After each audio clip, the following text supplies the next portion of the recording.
할렐루야. 오늘도 주님의 말씀을 사모하셔서 우리 수요 오전 예배 오신 여러분들을 주님의 이름으로 환영하고 축복합니다. 몇 주 전부터 제가 이제 수요 예배를 인도하게 되면 이제 지금 사도행전으로 말씀을 이제 이어가고 있는데요. 사도들이 걸어갔던 길을 우리도 걸어가야 합니다라고 하는 뜻으로 우리 각자의 행전, 사도행전 29장을 써야 한다라고 하는 커다란 주제로 이 시간을 지금 보내고 있습니다.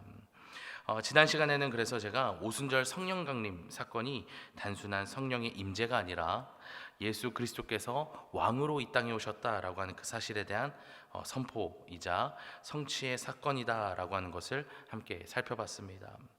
그리고 당시에 많은 사람들이 베드로의 설교를 듣고 회개했다라고 하는 이야기를 또 나누면서 회개가 무엇인지 살펴보았고, 우리 각자의 행전을 쓰려면 반드시 회개라고 하는 것이 필요하다라는 것까지 함께 살펴보았습니다. 그리고 회개를 하게 되었을 때 누리는 은혜, 주님만이 주시는 은혜가 있는데요. 오늘은 그것이 무엇인지 우리가 함께 이 자리에서 나누고, 우리가 그곳으로 어떻게 우리 각자의 행전을 쓸 수 있는지를 함께 살펴보고자 합니다.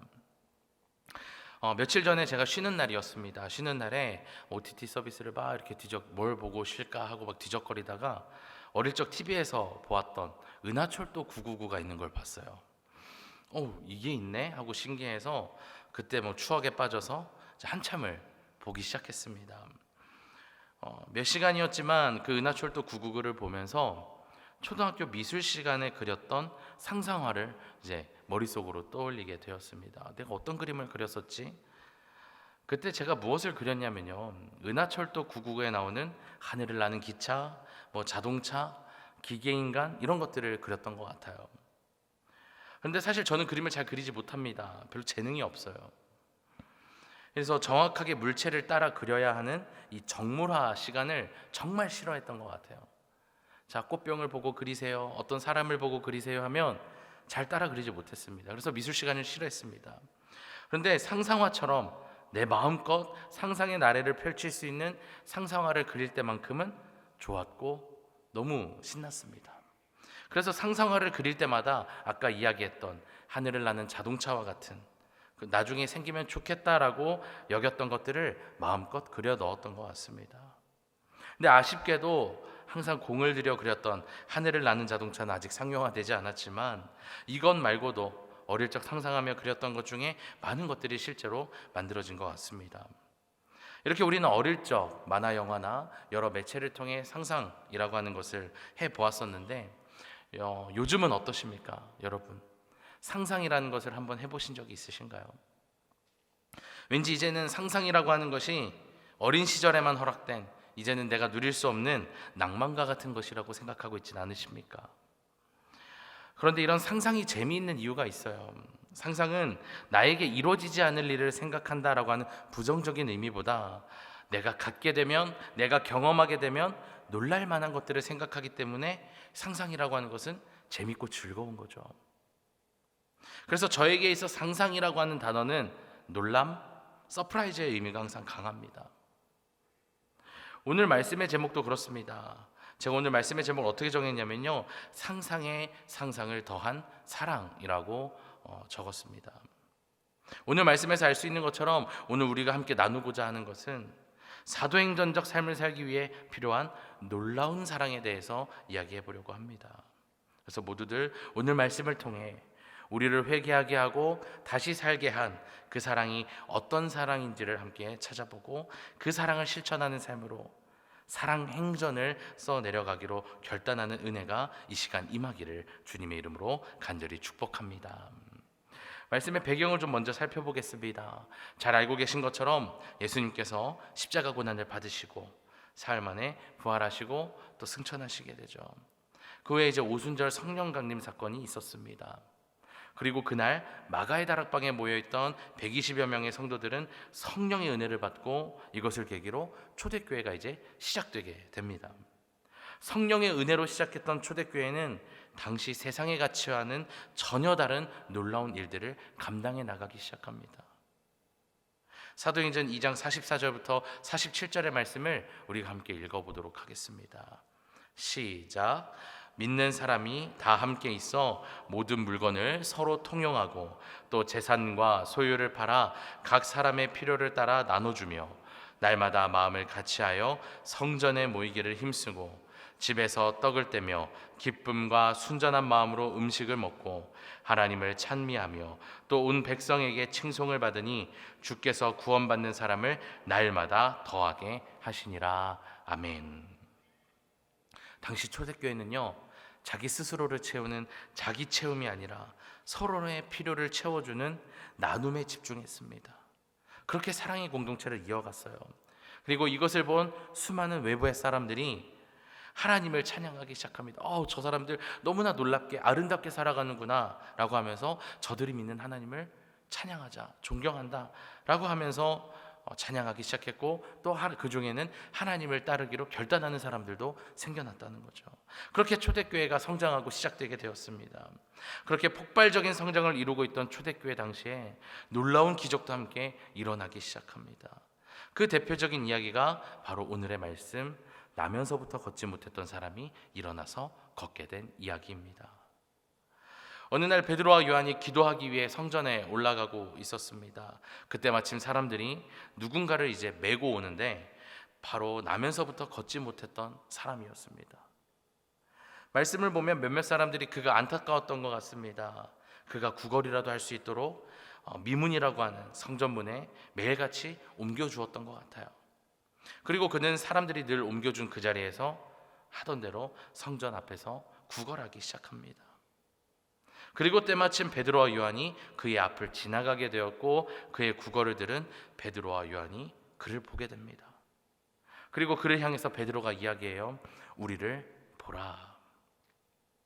우린 여기서 나면서부터 걷지 못했던 사람이 얼마나 비참한 삶을 살았는지, 얼마나 비참한 상황을 겪고 있었는지를 알 수가 있습니다.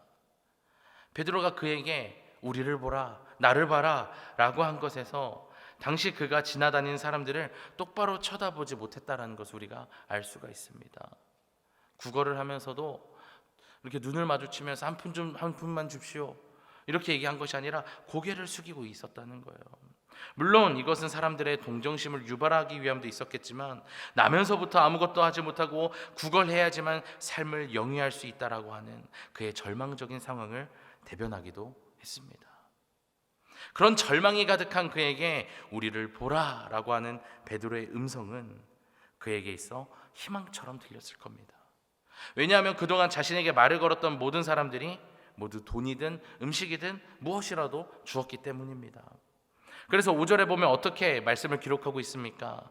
그가 그들에게서 무엇을 얻을까 하여 바라보거늘 이라고 희망 가득한 눈으로 그가 베드로와 요한을 바라본 것을 성경에서 기록하고 있습니다. 그런데 이어지는 베드로의 말은 그에게 큰 실망감을 가져다 주게 됩니다. 6절을 다시 볼까요?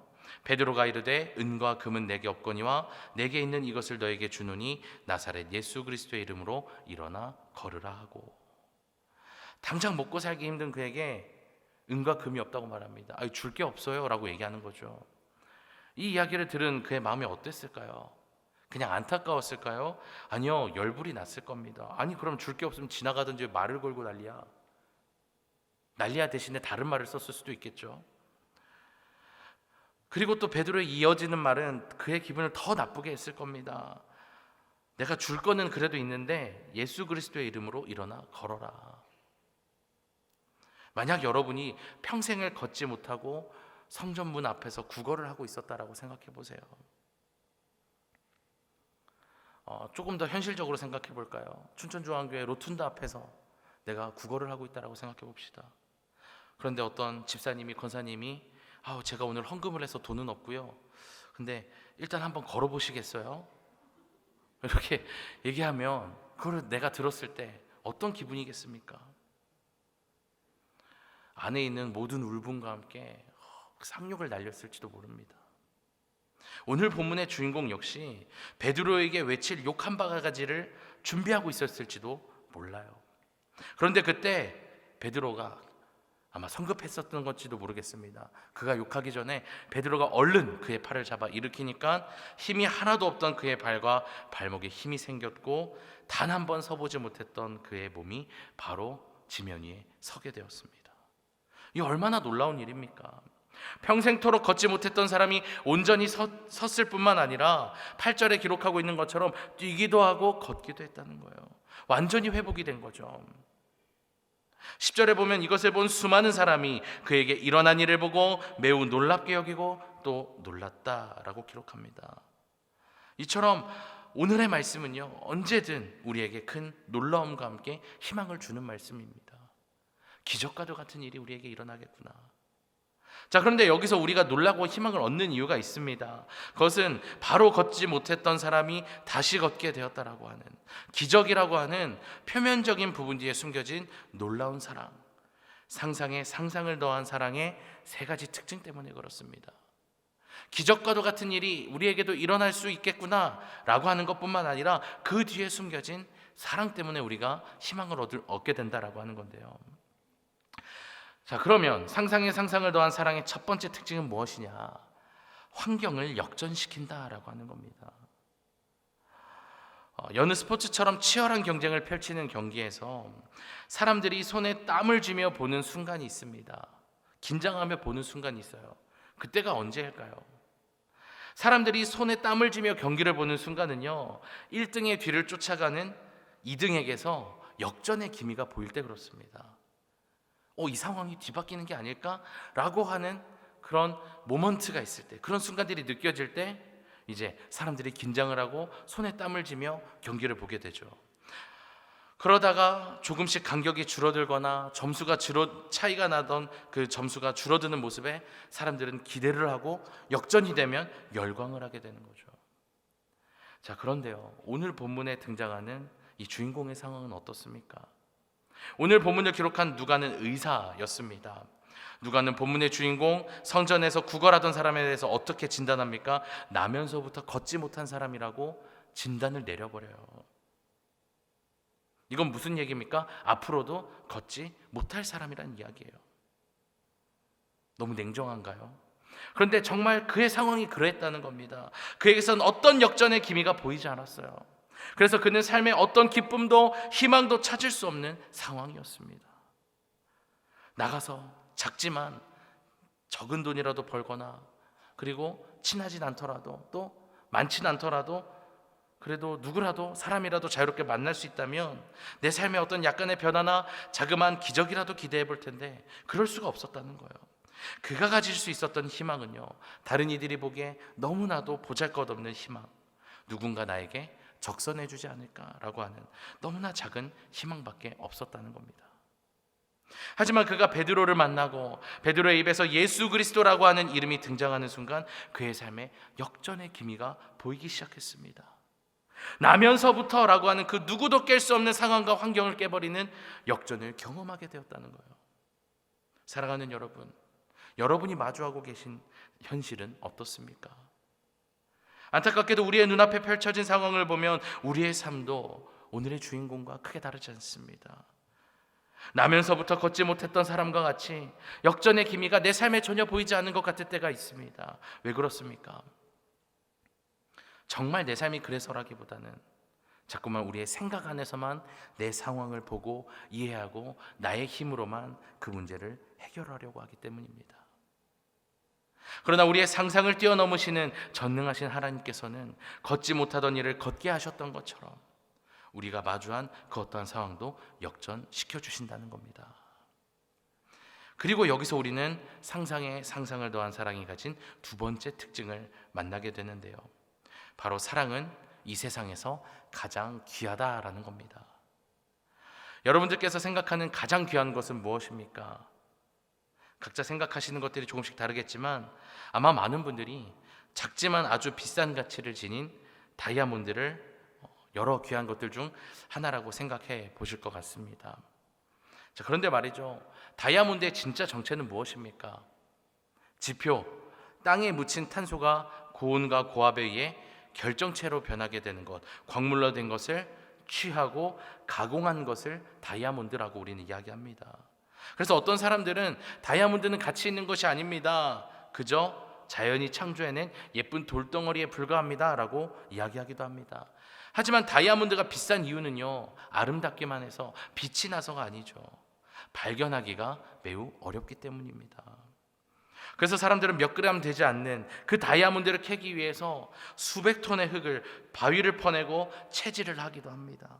여기서 끝이 아닙니다. 흙을 파내 발견하더라도 다이아몬드가 가진 그 아름다움이 온전히 드러날 수 있도록 숙련된 기술자가 각고의 노력을 들여서 세공을 합니다. 그래야 반지나 목걸이에 장식할 수 있는 상태가 되는 거죠. 이렇게 다이아몬드는 찾는 것부터 시작해서 많은 노력과 전문 기술을 필요로 하기 때문에 비싼 가격이 드는 겁니다. 가치가 점점 높아질 수밖에 없습니다. 그런데 오늘 말씀 6절을 보면 우리가 구해야 할 이 사랑에 대해 어떻게 이야기합니까? 발에 치이는 것이라고 이야기합니까? 아니요, 이 세상에서는 구할 수 없는 것이라고 이야기합니다. 6절 말씀을 제가 읽어드리겠습니다. 은과 금은 내게 없거니와 내게 있는 이것을 내게 주노니 나사렛 예수 그리스도의 이름으로 일어나 걸으라. 베드로가 그에게 외쳤던 말씀입니다. 베드로가 가지고 있지 못했던, 걷지 못했던, 바랬던, 걷지 못하던 이가 구했던 은과 금은요, 베드로에게는 없을 수도 있지만 사실 이것은 내가 구걸하는 동안에 어디서든 구할 수도 있었던 것 아니겠습니까? 좀 부자가 지나가다가 줄 수도 있는 것이 은과 금이잖아요. 그런데 나면서부터 걷지 못했던 이가 걷게 되었다라고 하는 것은 이 세상 어디에서도 들어보지 못한 놀라운 일이었다는 겁니다. 이것은 이 세상 그 누구에게서도 얻을 수 없는 것이었습니다. 그래서 베드로가 뭐라고 얘기합니까? 나사렛 예수 그리스도의 이름으로 라고 외쳤던 겁니다. 이 말처럼 그가 얻은 은혜와 사랑은 이 세상 그 어디에서도 찾을 수 없는 것이었다는 겁니다. 사도행전 4장 12절의 말씀을 우리 함께 읽어보도록 하겠습니다. 시작. 다른 이로서는 구원을 받을 수 없나니 천하 사람 중에 구원을 받을 만한 다른 이름을 우리에게 주신 일이 없음이라 하였더라. 아멘. 우리의 삶을 회복시키는 놀라운 은혜가 담긴 그 귀한 사랑은요, 다른 이에게서도 또 그 어디에서도 찾아볼 수가 없습니다. 하나님께서 우리에게 주신 이름은 단 하나입니다. 예수 그리스도. 이거 하나밖에 없습니다. 이 이름은요, 자기의 생명을 내어주고 모든 생명을 죄에서부터 구원하신 놀랍고도 귀한 이름입니다. 그 무엇과도 바꿀 수 없는 이름입니다. 여기에 계신 모든 분들이 예수 그리스도라는 이름을 잘 알고 계시겠지만 다시금 이 이름에 담긴 사랑을, 은혜를 마음속 깊이 새기고 기억하셔서 그 이름 안에 담긴 귀한 사랑을 온전히 누릴 수 있기를, 또 그렇게 살아가시기를 주님의 이름으로 축복합니다. 상상에 상상을 더한 사랑의 마지막 세 번째 특징은요, 우리의 삶의 목적을 바꾼다는 겁니다. 우리는 이것을 나면서부터 걷지 못한 이가 있던 위치의 변화로 알 수가 있습니다. 그가 처음에 앉아있던 곳을 성경에서는 미문이라고 이야기합니다. 주석가들은 이것을 이방인의 뜰에서 성전 안으로 들어오는 동쪽 입구인 니카노르 문으로 추정하는데요. 제가 준비한 사진 하나가 있는데 함께 볼까요? 역사가 요세푸스의 기록에 따르면 이 니카노르 문은 고린도산 노세로 만들어진 아름다운 문이고 23m 높이에 달하는 거대한 이중문으로 이루어져 있다라고 기록하고 있습니다. 나면서부터 걷지 못했던 수많은 사람들이 오가는 그곳에 앉아서 먹을 것부터 시작해서 돈이나 은과 금을 구하며 그는 살아가고 있었습니다. 아마도 당시 그의 삶의 목적은요, 따로 없었을지도 모릅니다. 그저 하루하루를 연명하는 것이 그의 삶의 가장 큰 목적이었을지도 모르겠습니다. 그런데 기적처럼 베드로의 이야기를 통해 다시 일어서서 걷기 시작한 그의 위치가 바뀌어져요. 매일 성전 미문 앞에 있던 그가 베드로와 요한과 함께 성전 안으로 들어가게 되죠. 8절 말씀입니다. 뛰어서서 걸으며 그들과 함께 성전으로 들어가면서 걷기도 하고 뛰기도 하며 하나님을 찬송하니. 할렐루야. 그는 베드로를 만나서 단순히 걷게 된 것만이 아니에요. 늘 성전 밖에 있었던 그가 성전 안으로 들어왔다는 거예요. 이게 무슨 얘기냐면요, 그가 그동안 구걸하던 삶으로 인해 잃어버렸던 예배를 되찾게 되었다는 겁니다. 매일 예배가 없던 삶에서 예배가 있는 삶으로 바뀌었다는 거예요. 하나님을 찬양하기 시작합니다. 그렇게 하나님을 찬양하게 되었다는 것은 그의 삶에 단순한 의미가 아니었다는 거예요. 그의 삶에 목적이 생겼다는 겁니다. 단순히 내가 하루하루를 연명하는 것 그 이상의 의미가 생겼다는 거예요. 이사야 43장 21절 말씀입니다. 이 백성은 내가 나를 위하여 지었나니 나를 찬송하게 하려 함이니라. 하나님께서 인간을 지으실 때만 이제 가졌던 목적 중 하나가 바로 하나님 당신을 찬송하는 것이었습니다. 이것이 그에게 생겼다는 거예요. 하나님 몰랐고 하나님 알더라도 찬송하는 게 중요했겠습니까? 당장 내가 하루하루 먹고 살 것이 없는데요. 그런데 이제는 그에게 그것과 상관없이 하나님을 찬송해야겠다, 하나님을 섬겨야겠다라고 하는 목적이 들어왔다는 겁니다. 나면서부터 걷지 못했던 그는 평생 걷지 못한 불편함을 비롯해 자신을 향한 모욕과 멸시를 아무런 저항 없이 평생 동안 받아야 했을 겁니다. 얼마나 외롭고 괴로웠을까요? 그는 그런 상황 속에서 자신의 삶의 목적을 잃어버리는데 그리 오랜 시간이 걸리지 않았을 겁니다. 하지만 예수 그리스도의 이름으로 그가 다시 걷게 되면서 그에게 없던 삶의 목적이 생겼다는 거예요. 이렇게 하나님께서는 오늘 이곳에 모인 우리를 향해서도 삶의 목적을 회복시키시고 되찾게 하시는 사랑을 베풀어 주셨습니다. 그렇다면 이제 우리는 어떻게 해야 될까요? 그리고 어떤 방법으로 우리가 그 사랑을 누리고 실천할 수 있을까요? 우리는 오늘 본문에 등장하는 베드로와 요한의 모습을 통해서 이 온전한 사랑은 나누는 데 있다라고 하는 것을 우리는 깨닫게 됩니다. 7절 말씀입니다. 오른손을 잡아 일으키니 발과 발목이 곧 힘을 얻고. 베드로가 그를 향해서 뭐라고 얘기합니까? 오른손을 잡아 일으키면서 일어나라 라고 얘기하죠. 나면서부터 걷지 못해 거지와 같은 생활을 하고 있던 그에게 손을 내밀고 그를 일으켜 세워주죠. 누가복음 7장에 기록된 나인성 과부의 이야기를 아실 겁니다. 하나밖에 없는 아들을 잃은 과부가 슬픔에 빠진 채 장례 행렬을 따라가고 있었습니다. 그때 예수님을 만나게 되죠. 그때 예수님께서 과부의 아들이 누워있는 관에 손을 대시고 일어나라라고 말씀하십니다. 죽은 아들을 향해 그렇게 일어나라라고 말씀하시자 죽은 아들이 다시 살아났어요. 예수님께서는 과부와 전혀 관계가 없었습니다. 그런데 길을 가다 마주한 그 여인의 슬픔과 괴로움을 외면하실 수가 없었던 거예요. 사랑으로 그 여인의 필요를 채워주셨습니다. 그 자리에 베드로도 함께 있었습니다. 베드로는 그 모습을 직접 보았고 그 은혜가, 그 사랑이 얼마나 큰 것인지를 알았기 때문에 다시 한번 자신의 손이 필요한 그를 보고서는 모른 척할 수가 없었던 겁니다. 예수님께서 그 과부를 향해 손을 내미셨던 것처럼 베드로 또한 이 나면서부터 걷지 못했던 그를 향해 손을 내밀었던 겁니다. 사랑이신 예수님의 이름을 이야기하며 손을 내밀었어요. 그렇게 나면서부터 걷지 못했던 이는 주님의 놀라운 사랑과 함께 다시 걷게 되었습니다.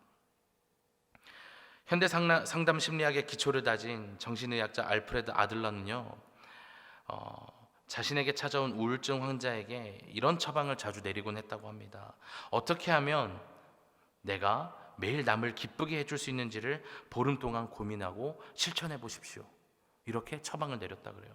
우울증 환자가 오면 뭐 우울증 약을 주거나 뭐 이런 게 아니라 어떤 검사를 하거나 이런 게 아니라 어떻게 하면 다른 사람을 기쁘게 할 수 있는지를 고민해보고 실천해보라라고 이야기했다는 거예요.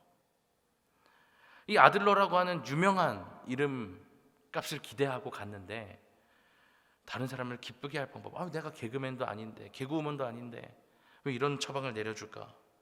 의심했던 사람은 아무런 효과를 보지 못했지만 그의 처방을 그래도 열심히 따른 사람에게는 얼마 지나지 않아서 우울증이 줄어드는 효과가 금방 나타났다 그래요. 아들러의 말처럼 남을 돕고 어려운 이웃에게 사랑을 전했더니, 기쁨을 전했더니 금세 내 안에 있던 우울증이 사라졌다는 거예요. 이건 무슨 얘기냐면요, 사랑을 전하면 그 사랑이 나에게도 돌아온다는 겁니다. 기쁨을 나누면 그 기쁨이 또 다시 나에게 돌아온다는 거예요. 저는 오늘 이곳에 모인 우리도 세상을 향해 사랑의 부메랑을 날려보았으면 좋겠습니다. 다시 돌아오는 특징을 가진 부메랑처럼 사랑은 반드시 우리에게 돌아오게 됩니다. 그리고 그 사랑은 그냥 돌아오는 것이 아니라 상상할 수 없는 기쁨과 더욱 큰 사랑을 가지고 돌아온다는 겁니다. 사랑하는 여러분, 우리는 2000년 전에 십자가에서 보여주신 예수님의 놀라운 사랑을 보았고 경험했습니다. 그 사랑은 우리의 환경을 역전시키고 이 세상에서 얻을 수 없는 가장 귀한 것이며 우리의 삶의 목적을 바꾸는 놀라운 은혜인 줄 믿습니다.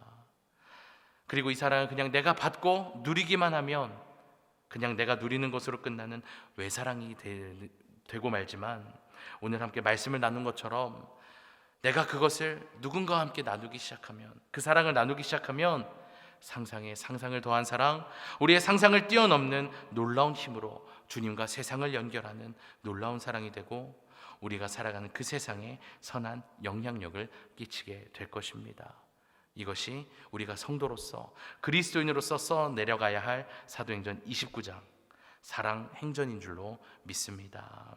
이번 한 주간 오늘 나눈 말씀을 기억하시면서 베드로와 요한과 같이 우리가 받은 놀라운 사랑을 이웃을 향해 기꺼이 나눌 수 있기를 주님의 이름으로 간절히 축원합니다.